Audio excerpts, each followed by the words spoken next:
Well, we're going to start at the very beginning because I don't know where everybody is. So some of this may be repeat for you, some of it may be new. We'll just all look at it together. What we're going to talk about today is navigating cells and workbooks, some keyboard shortcuts, and some formula tips. And if we should have a little bit of time at the end, and I'll open up the chat window and we can do some questions and answers and talk about anything you might want to talk about next week when we go into some more advanced ideas. So that in mind, navigating in Excel, you all know you can move your arrow key or you can click your mouse, but there are some keyboard shortcuts that are very helpful when you're trying to navigate around your data inside Excel. To go to the end of a column or the end of a row, you simply hit the end key and then the arrow key in the direction that you're looking for. That will go to the last column that has data unless there is data after that column that's separated by a space. So it'll go to the last continuous data in a column or a row. Anytime you're in the spreadsheet, any place in the spreadsheet, if you hit Control Home, you will go to row 1, column 1, or A1, as most people call it. If you want to select all the data in a worksheet, that's Control Shift End. That will just select the data that is filled in your worksheet. If you want to select the entire sheet, then you hit Control A. To highlight what's copied, Control C. To cut what's highlighted, Control X. And to paste either one of those, Control V. And we're going to stop here for just a second. And I'm going to, for those of you who don't know, Control A, Control C, Control X, Control V, Control F, Control H, and Control P, and Control S. Those commands are as old as the personal computer. They were originally created in the very first word processor called WordStar, and both Microsoft and to some extent iOS have carried them forth in all programs. Now, the difference with the Mac is that control key is now, for some of these, is the command key rather than control. So each one of those, Control A selects everything. That works in Word as well. It works in PowerPoint as well. It works in all the Microsoft suite of programs. Control X to cut. That means it's going to remove what you have highlighted and place it where you paste it. Paste, Control V. Control Find helps you find something. There's some very interesting things you can do with that. Control H finds and replaces. You tell it what to find and what to replace it with. Those are all handy tools, particularly when you're dealing with large spreadsheets and you want to make a correction in everything. Control P prints, Control S saves. To open another workbook, that's Control O. To move to the previous sheet or the next sheet rather, that or tab, Worksheet Excel calls the tabs sheets. So each worksheet is a sheet. Most commonly, most of us think of those as tabs because they look like little tabs at the bottom of the screen. So to move to the next sheet, Control Page down. Move to the previous sheet, Control Page up. Now you can do all these things with your mouse, but sometimes it's easier to use a keyboard shortcut.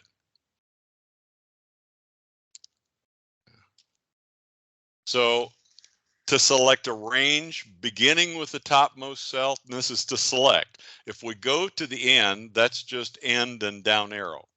If we press Shift End and down arrow, that will select from the cell that you're on to the very end of that column or that row. If it's the row, it'll be shift and right arrow. If you have more than one Excel workbook open, you can switch between them by hitting Control Tab. The first or last sheet of, let's say you have many tabs or many worksheets, like it's not uncommon to have 16 or 20, or I've seen as many as 100 worksheets in an Excel workbook. Getting from the very first one to the very last one can be a painful process if you just hit Control Page Down. However, you can navigate to the first or last sheet. If you look at the bottom of your Excel tab, and we're going to go to Excel here in just a minute. We're going to get out of PowerPoint because we need to demonstrate some things. But if you look at the bottom, you'll see some arrows where your worksheet tabs are. And if you hit Control and the left arrow, you'll go to the very first worksheet. And if you hit Control and the right arrow, you'll go to the very last sheet. Then I've given you, again, Control Page Down and Page Up to move one sheet at a time. There are other ways to do this. I have written a macro, and several people have written a similar macro, where you can create a menu on your very first sheet with hyperlinks to each one of these tabs, which makes it easy to go to. Excuse me. So entering dates, we're going to demonstrate this, but this is just, and I have sent these to TAR to share with you guys both this PowerPoint demonstration and the Excel workbook that we're going to be working with. Entering dates, there's volatile. When we say volatile, that means it changes. So if you enter using equals today and an open parentheses and close parentheses, it will give you today's date. But if you open the workbook tomorrow, that cell will show tomorrow's date. Likewise, if you equal now, it will give you the current date and time. But every time the sheet is recalculated, let's say you enter some things and you enter some formulas and you recalculate those formulas, that time will update. So that's what we mean by volatile. If you want to enter a time or a date that is not volatile, you can use, you can do this two ways. You can either enter it directly as 01/11/2023. That's the long way. The short way is Control plus the semicolon. That enters the current date as a value in date format. And if you want to enter the current time as a value, you hit Control and the colon key, and that enters the current time. It will not be volatile. It will remain as that number. We're going to go through some data arithmetic. This will be easier to understand when we're on the worksheet. If you want to enter repeating data, we're going to go through that. You have an ordered list like numbers or January through December. Excel has a function that will let you do that, and it will even has a function that lets you develop your own custom lists that will fill, and we'll demonstrate that on the workbook as well. And then we're going to talk a little bit about entering formulas. All formulas begin with either equals or plus. You can write a simple formula using just the mathematical operators that you're familiar with. Plus, minus, asterisk for multiplication, and the slash for division. There's also a character or an operator for patching characters together and creating a text string. That's the ampersand. That can be used. There's also a Excel function called concatenate that will also string words and numbers together to make a string. And when we talk about a string, string is a text character. Text characters you can't add and subtract. You can't do any arithmetic on a string. You can only find characters inside the string, and we'll talk more about that later.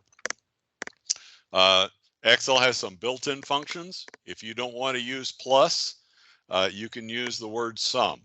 So equals sum, and then either point to or type in the cells that you want the sum of, or average or count. Mod will give you the modulus arithmetic. A standard deviation will give you the standard deviation. There's a whole list of these, and we'll go over those when we get into the worksheet. Okay, so at this point, I'm going to put this away, and I'm going to stop sharing that, and we're going to share the worksheet. So here we go, and we're going to go getting around and times and dates. So there's all those keyboard shortcuts that we talked about earlier, and there's just a little comment there talking about how these commands, how long they've been around. And now we're going to talk a little bit about dates. Again, we said we could enter, and what I've done here, if you look up at the top, this is the formula bar up here on the top. There is a Excel function called formula text. If you write equals formula text and point back to the cell that has the formula, it will show you what the formula is in that cell. So I'm showing you this is that volatile. Notice that that says 1/11/2023. Well, that's today. When I put that formula in there, it was, I think, 8/1 of 2021 or 2022. But now today it comes up with today's date because it is the today function. And like we said, you can also enter it directly. And you can see up in the formula bar, this says 8/7/2020. Or I can hit Control or semicolon, and this puts in the current date. And notice that it did it automatically. I didn't have to type anything.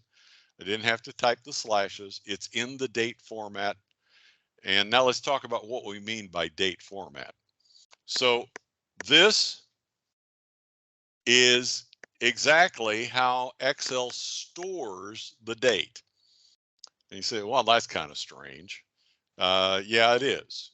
But what that number is the number of days since January 1st of 1900. And that's the way that Excel stores dates. So that means if you do arithmetic, like if you take today minus yesterday, you'll get the number 1. The only problem is with that, I'm going to show you. Well, we're just going to do a little data arithmetic here. Equals this minus this. Okay, it said 887. That's 887 days from 8/7/2020 until 1/1 of 2023, 1/11 of 2023. I happen to format this as, and anytime you want to know the format of a cell, you look right up here in the ribbon, and this is general. What will happen if you don't actually format that cell, if you just leave it as it is in Excel, it will come up as a date. And see that a date, 6/5 of 1902, is 882 days from January 1st, 1900. So if you do arithmetic with dates and you come up with another date, all you have to do is go up here and change it to general format, and you'll get the number of days. Now, when we enter time, time is stored exactly the same way that dates are stored, only now we have fractions. So that fraction indicates the fraction of 24 hours past that initial date. So if I put now, which is 11/11/2023 at 10:14. Oh, and by the way, I'm going to hit F9. That's going to recalculate. And now it says 10:16. See, that's the problem with volatile dates using now and today. So that is this number of days from 1/1 of 1900 plus 0.42802 times 24 hours. So now when you do math with time, you have to keep in mind that you're dealing with fractions of 24 hours. So if you Excel stores like 4 o'clock, and Excel uses two different time formats. It uses the 24-hour format, in which there's no need for AM and PM, or if you type in 4 colon 00 space PM, Excel knows that you're putting in a time. And so both of those are stored in Excel as 0.67. So 0.67 hours past midnight is 10:46 a.m. Wait a minute, did I do that? Let's see, just a minute. No, 0.67 hours is 24 hours past midnight, or 4 p.m. Excuse me. Okay, so if I enter control plus a colon, which would be control shift, now I get that is the current time, and it will stay that time forevermore. It's non-volatile. That's the difference between this value and this value. All right. So now we did here's some more date arithmetic.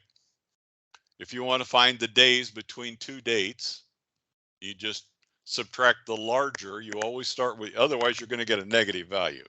So you always start with the latest date minus the earliest date. So in this case, I have, notice how Excel looks at this, minus C30, or equals C30 minus D30. So this is C30, D30, and that's 4 days. Now let's say I want to calculate the work days. Well, Excel has a function for that. It's called net work days. And that will exclude Saturday and Sunday, or whichever days you consider non-work days. You can customize net work days by a formula. And here, we'll just, anytime you want to understand what a formula is doing, we're just going to click on that and hit the FX, and this will show you start date, end date, and then if you have a list of holidays, it will figure out that those holidays are non-work days too. So like if we went back to, if we put January 1st or January 2nd in this case, January 2nd was the day that we celebrated New Year's as a federal holiday. So if we were to list January 2nd as a holiday, and we had that list in a range someplace in this worksheet, we could highlight that range and say that's our holidays. And then if we were trying to calculate the work days from, let's say 12/22 of last year to today, then it would exclude December 26th and January 2nd as work days.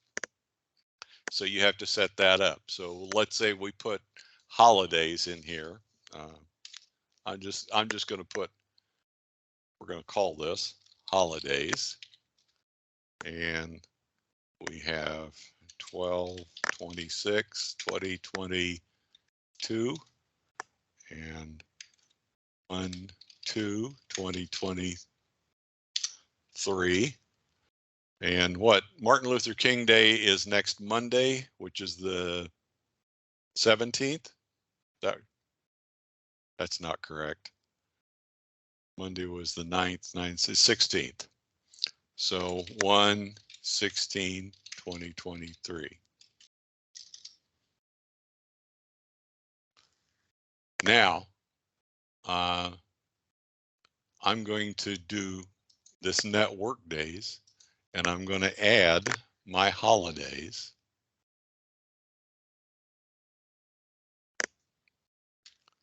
Now, it doesn't change this because we've ignored those holidays, but I'm going to go back and change this to 12/22/2022. And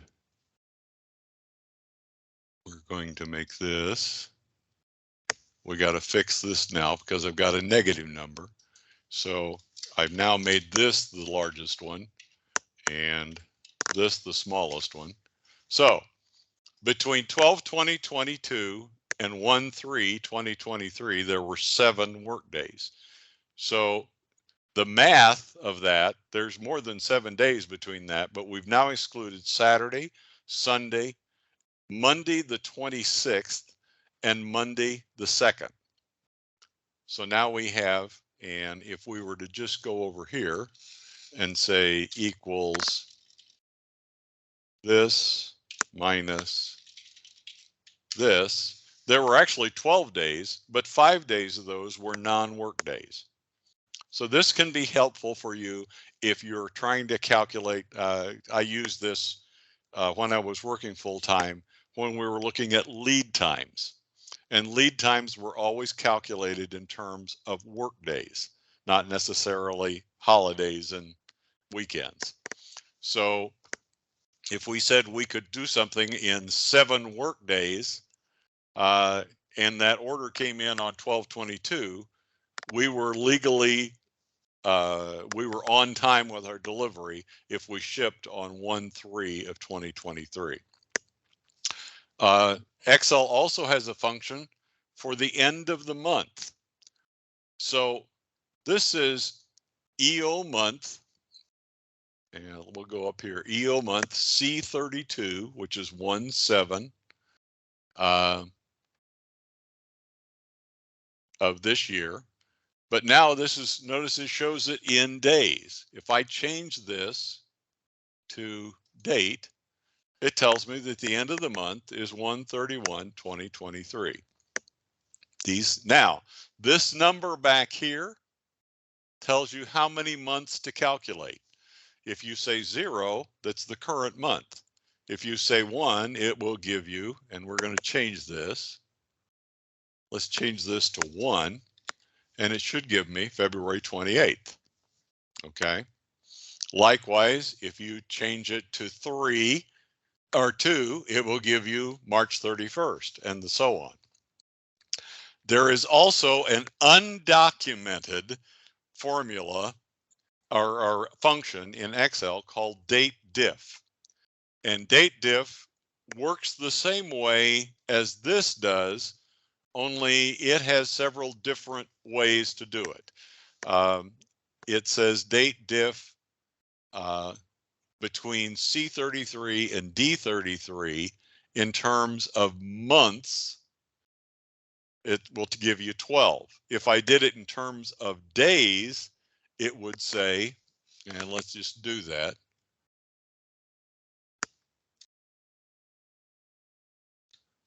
Days, and it doesn't matter whether it's capitalized or uncapitalized.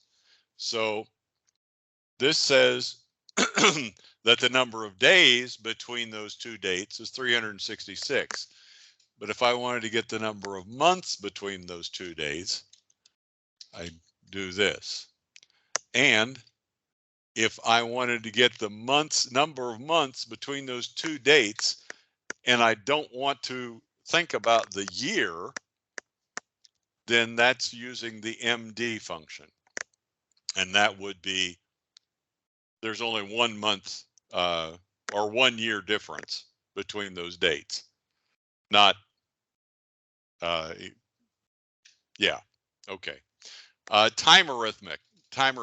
Remember, we were dealing with fractions of 24 hours.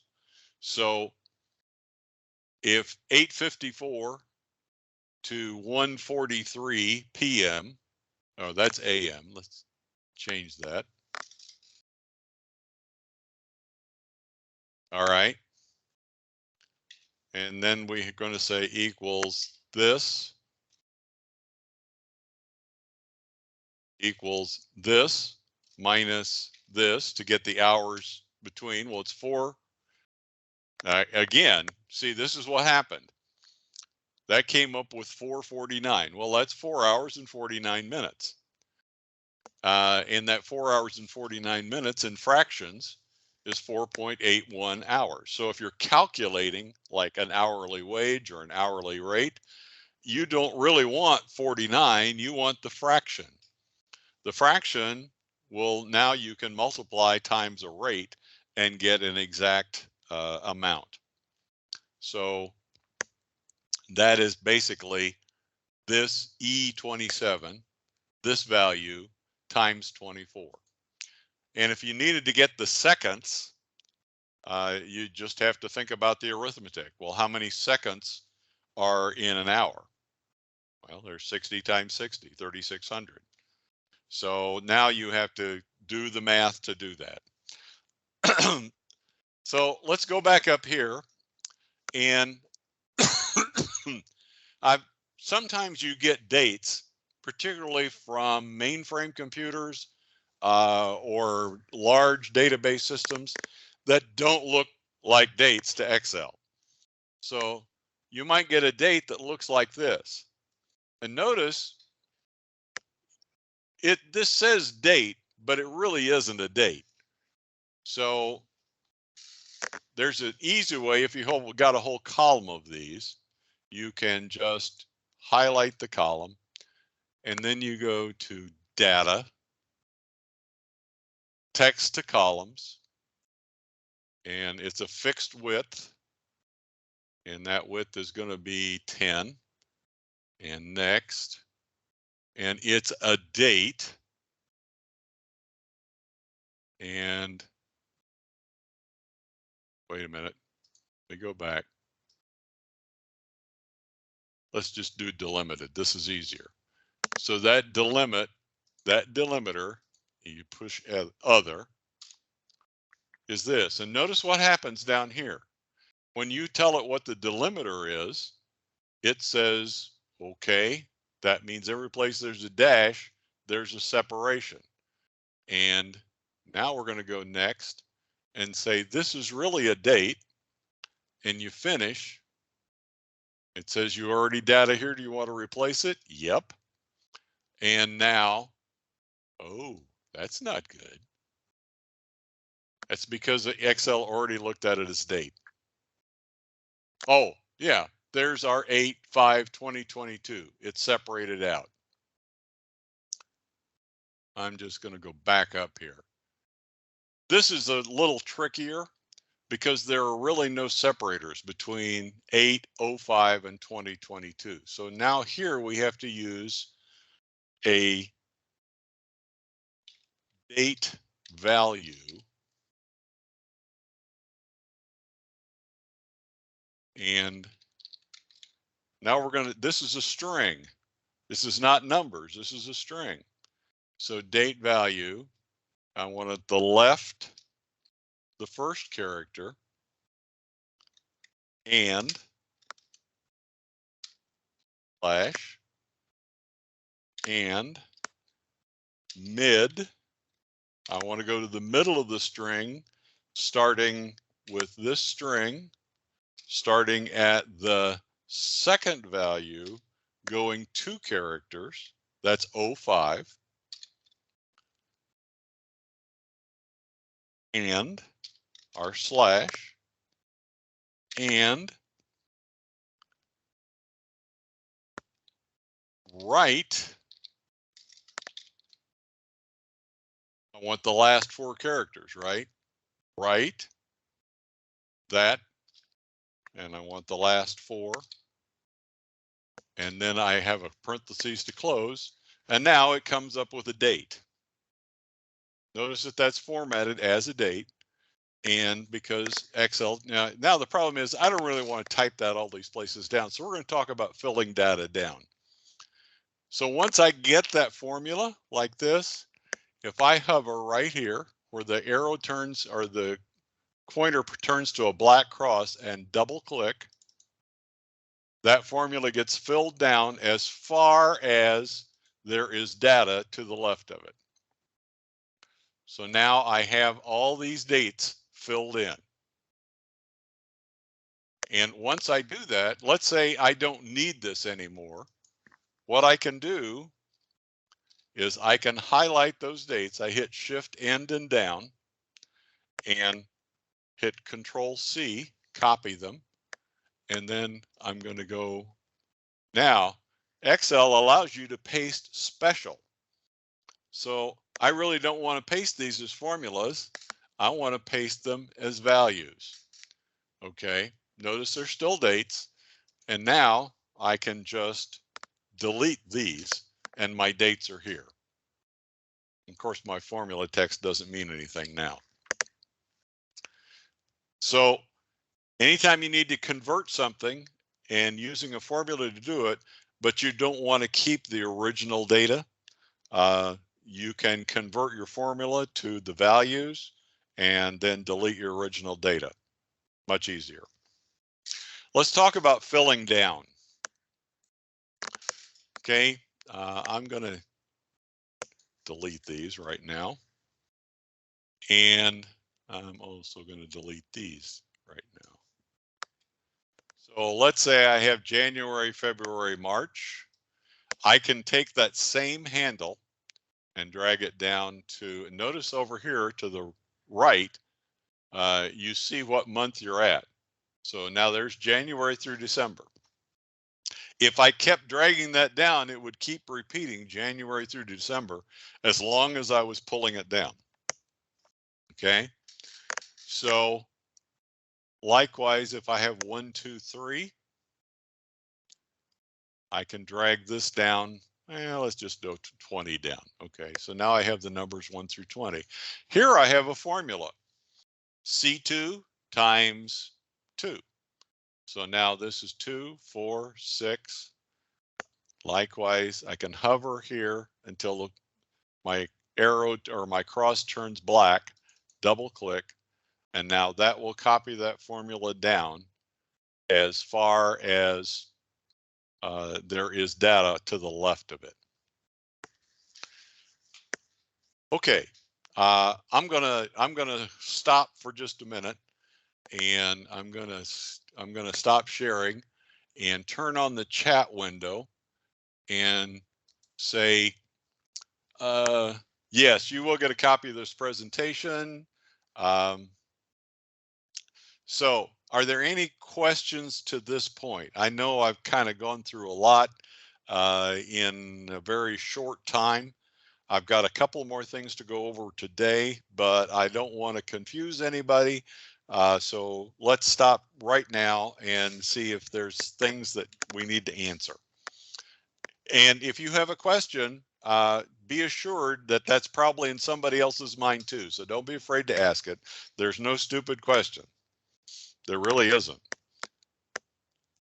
The Excel file is available as well.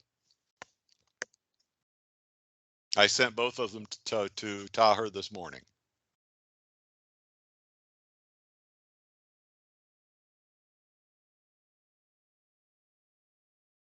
Yeah, I realize this was basic information, stuff that you may have already understood or heard before. Hopefully there was something new in there that would help you to do things a little bit faster. I know some people like to do everything with a mouse, but there are times when the keyboard shortcuts are faster than doing things with a mouse. Particularly like the filling data down or filling a formula down is much faster. You can do it with the keyboard, You can use the fill down command, and it'll ask you how far you want to fill it down. But there's a lot more keystrokes involved with that than simply finding the black cross and double clicking it.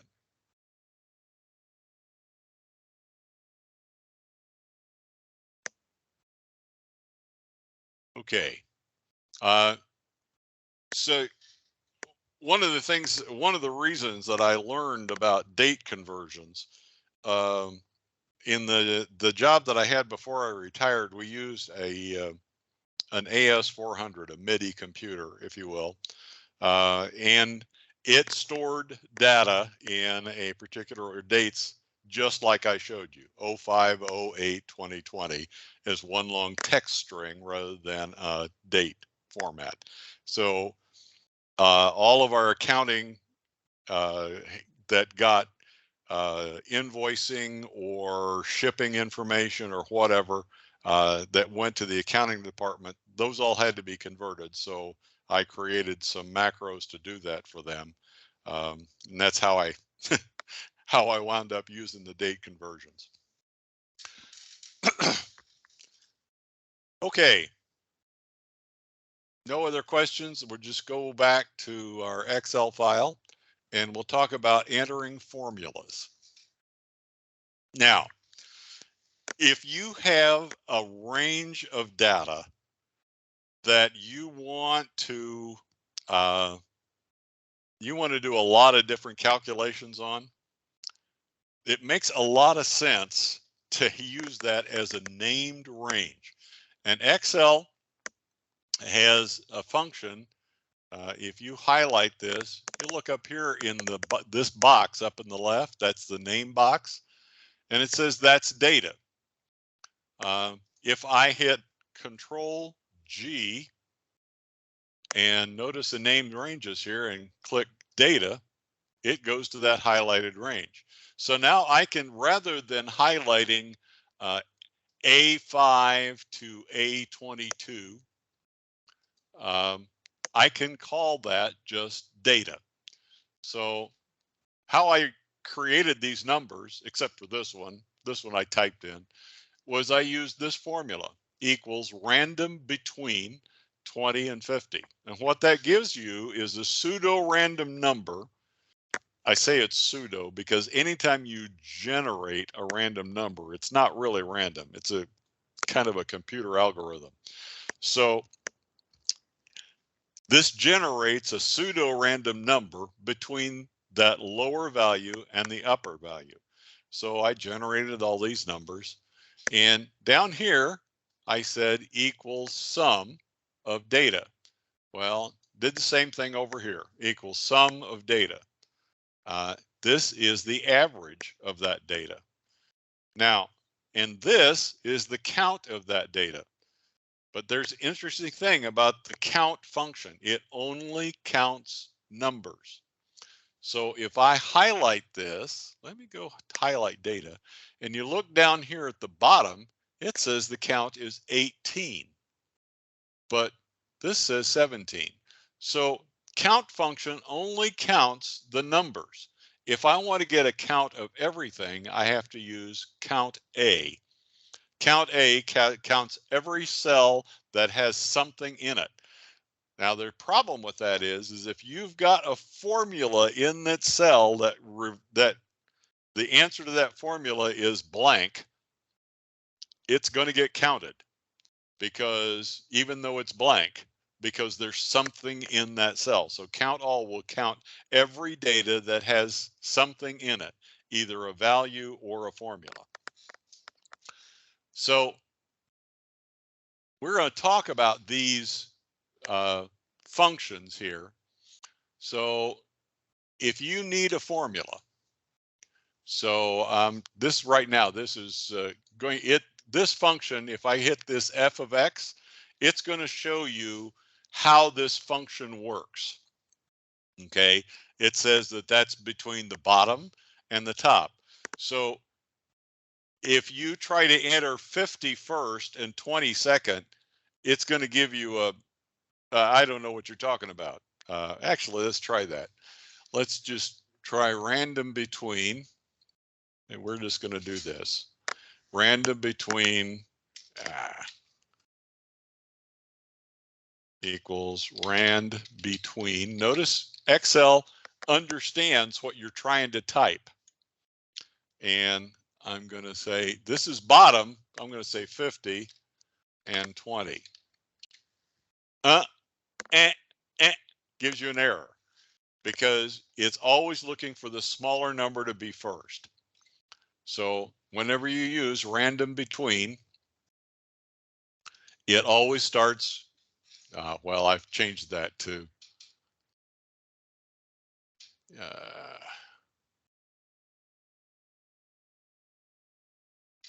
yeah.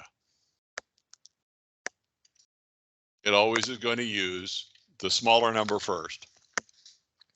So if I'm going to do a lot of formulas on that range of data, again, using the named range is a good way to do that. Okay. So again, now we're going to go to a blank cell and we're going to click this insert function. And if I click all, this is just a list of all the functions in Excel. And you're, oh boy, there's lots of them, right? So usually it's easier if I want to say, well, I want some financial functions. Well, financial. Well, there's accrued interest. There's accrued interest monthly. There's an amortization. Let's see what this, that returns the prorated linear depreciation. This is a depreciation formula. Coupon days, all these have to do with bond calculations. So future value, you can also calculate a payment. So this is one I've used a lot before. So let's say I have, after my down payment, I've got $180,000 that I want a mortgage at, what is it right now? About 5.5%. And I want to do that for 30 years. So I can say equals PMT. And the rate, this you have to divide by 12 because you're charged interest every month on a mortgage. And the number of payments is, well, we said 30 years. So that's this times 12. And then my present value is in J1. So my payment would be $1,022.02. And that's without mortgage insurance or property taxes or any other escrows that you would have. That's simply the amortized payment for that loan. And it's shown in red and in parentheses because that's what you're going to owe. So it's a negative, it's a debit from your income. So obviously, if you want to convert that to real dollars, that's that times -1, right? That's one way to do it. Another way to do it would be equals ABS absolute. There's the absolute value of that payment. It's $1,022.02. Okay, so going back to our formulas, we have date and time formulas. There's that date value that I used on the first page. Days 360. Some financial institutions use, rather than 365, they use 12 30-day months, 360 days. There's that end of month calculation, EO month.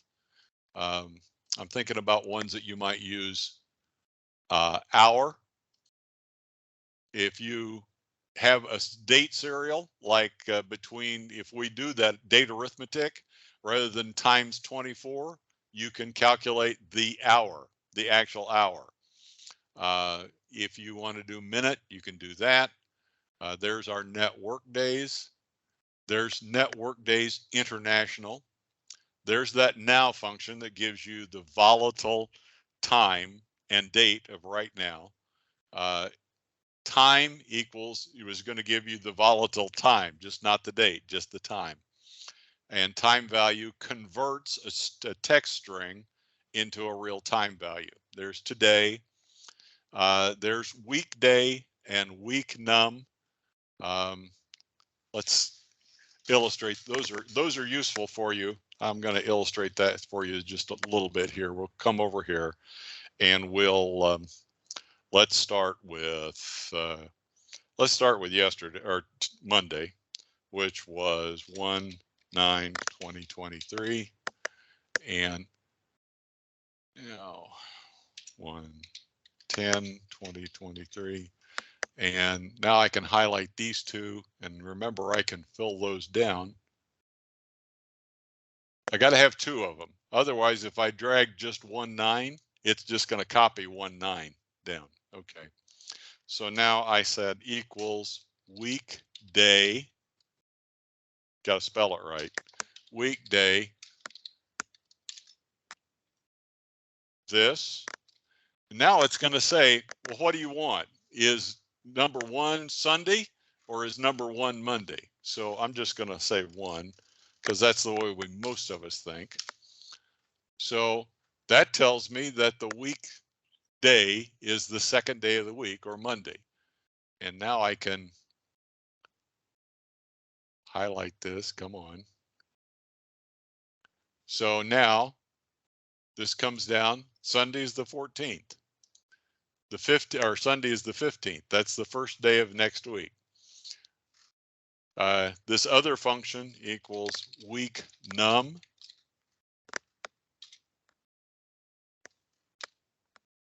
And the first day of this year was on Sunday, correct? So this is now the second week of the year.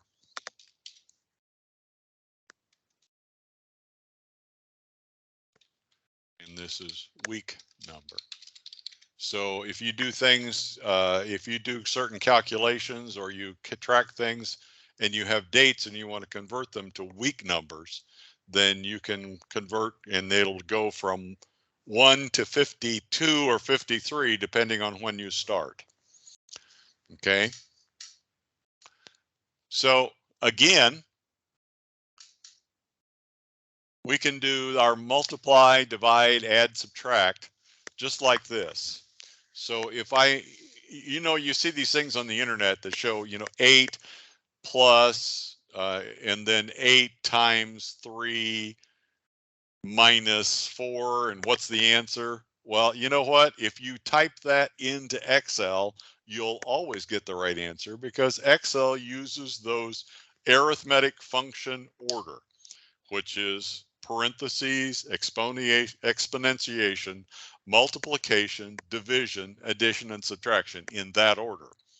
So if I say equals B30 plus A30 divided by A42, it's going to divide A30 by A42. And see the dollar signs? That means every place I copy this, it's going to divide that by A42. That is a fixed location. Anytime we put a dollar sign in a formula for a cell location, that indicates that that's a fixed location. So if I put $A, $42, then every place that I copy that, it's going to come back to that cell to do the division.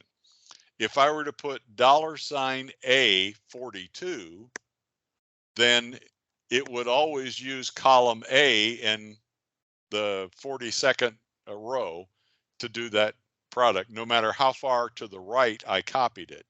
If I put $42, it would always use the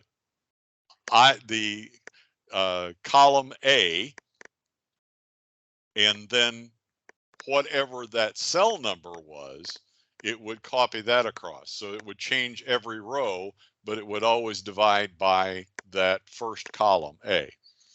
So let's illustrate that. We're going to copy this down. And anytime you don't understand what a formula is doing exactly, I can go to formulas up here in this and evaluate the formula. And now that shows me what a formula is.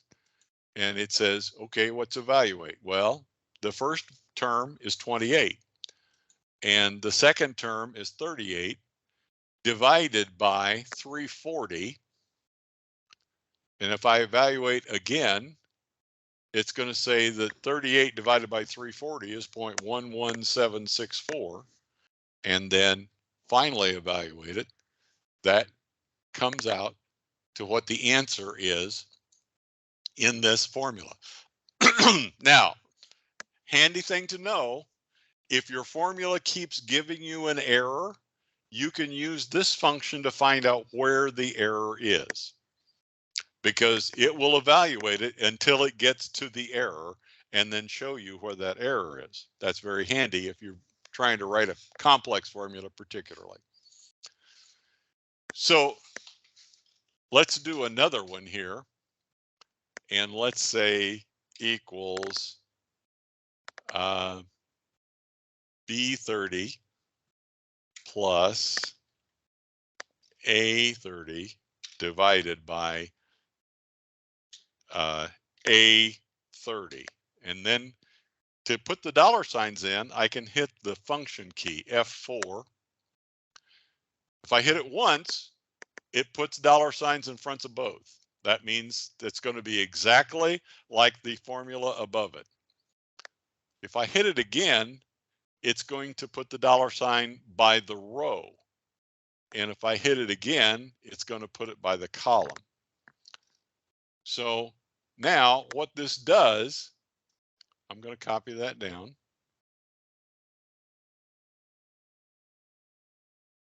These are now A31 divided by A30. And this is A32 divided by A31. And this is A33 divided by A32. And that's what I did wrong, because I did this. Now, okay. So what in essence I've done here, think about it. Each value in column A divided by itself is 1. So I'm basically just adding 1 to this. If I change this to $31, that's going to add 1 to that one. But now it's going to add A32 divided by A31. Okay, and so on and so forth. So you have to be careful when you put your dollar signs in. This is very useful if you want to always divide. If you always want to divide something in one row by the row above it, then you can use the dollar sign for the row function. If you want to divide something in the column by the value in the column previous to it, you can use the dollar sign for the column. So that's a dollar sign A or dollar sign 32, 41, whatever number you want to use. Okay. So this EO month function down here, that is good to calculate the days to the end of the month. So notice we always go with the largest value first, which is going to be the end of the month. So end of the month of this date minus this date says it's going to be 16 days till the end of the month. Likewise here, from the 10th of September to the end of the month is 20 days. From the 15th of July to the end of the month in 2021 is 16 days, and so forth. Those are all important things. Just right quick, we're going to go, well, I'm going to cancel this. I need to go to a blank cell. blank cell. So we've got date and time. We've got all these math and trig functions. If you're a trigonometry guy, there's all this cosine, arc cosine, tangent, arctangent, the whole thing, sine, cosine, sine, arc, sine. All these values are here.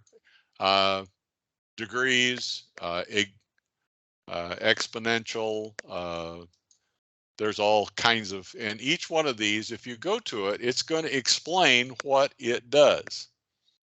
So the arctangent h returns the inverse hyperbolic tangent of a number. Well, if you understand trig, then you know what that means. Also, we have statistical. This is where your average and standard deviation, chi-squared test, binomial tests, confidence intervals, F-test. If you're a statistics guy, there's all kinds of statistics in here. That happens to be my area of expertise. Lookup and reference. The address. This gives you the address of a specific row number, column number. The area choose. Choose is a kind of a lookup thing. We'll go over that in the next week.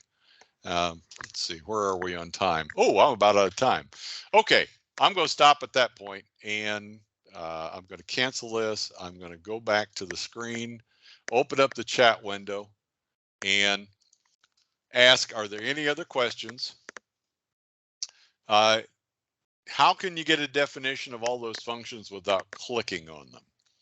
Well, the best way to get a definition of the function, you can look it up, just Google it. Say Google count if, and you'll find either from several other websites or from Microsoft itself, an explanation of that function and how it works. Yeah, let's see. If filling down dates and only fills column 1 through 9 and gives a plus, yeah, then you need to widen the column. That's true. Any other questions? Let me ask you one other question while you're thinking of questions, because we want to keep this at 1 hour. Is there any function or idea that we need to cover in week 2 other than tables and lookups? That's what week 2 is all about, and pivot tables. Is there something else that you would like to see? Because we can always fit in a couple of little things here to fit your needs. So what will be covered in the next class? Tables, pivot tables, lookup functions, VLOOKUP, XLOOKUP, HLOOKUP, choose function, all those functions.